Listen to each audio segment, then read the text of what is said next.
Municipal commissioner की Mauripur town Javed कमर ने कहा है कि लोगों को बरसात में बेहतर सफरी सहूलियत फराहम करने के लिए महकमा सैनिटेशन पहले से ही अलर्ट था।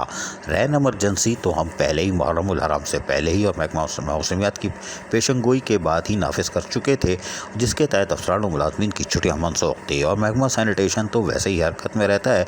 और यही वजह है कि आज जैसी बारिशों का आगाज़ हुआ तो मामूल के मुताबिक सैनिटरी वर्कर्स हरकत में आ गए और शाहराहों पर ट्रैफिक की रवानी को बरकरार रखने के लिए क्योंकि उनको सफरी सहूलतें मैसर आएँ उसकी मॉनिटरिंग करते रहे। जावेद कमर म्यूनसिपल कमिश्नर जो कि बारिश के दौरान खुद और डायरेक्टर सैनिटेशन कादिर के हमरा यकीनी तौर पर कामों की मॉनिटरिंग करते रहे और जहां बारिश के पानी की निकासी पे यानी कि जगह पर निकासी के मुकाम पर कूड़ा करकट मलबा फंस गया था उसको फौरी तौर पर निकलवाने की हिदायत जारी की और अपने सामने निकलवाने के बाद शाहरा से बरसाती पानी को क्लियर कराया। म्यूनसिपल कमिश्नर जावेद कमर का कहना था कि हमारी कोशिश होगी कि हम और मज़ीद जो बारिश आ रही है और सितंबर तक जो बारिश रहेगी उसमें हम बेहतर सफरी सहूलियात की फराहमी को हर हाल में यकीनी बनाएँ। बादशाह वो जो गीले हो गए थे उन्होंने बोला मैं ज़रा कपड़े बदल लूँ।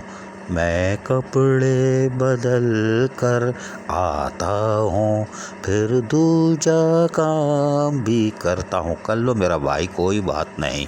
अजीज़ आरिफ, KBS पलियाती न्यूज़ कराची। ऐसी ही खूबसूरत वीडियोस फ्यूचर में हासिल करने के लिए रेड बटन पर क्लिक करके और बेल आइकॉन को प्रेस करके हम सबके सब्सक्राइबर बनना मत भूलिए।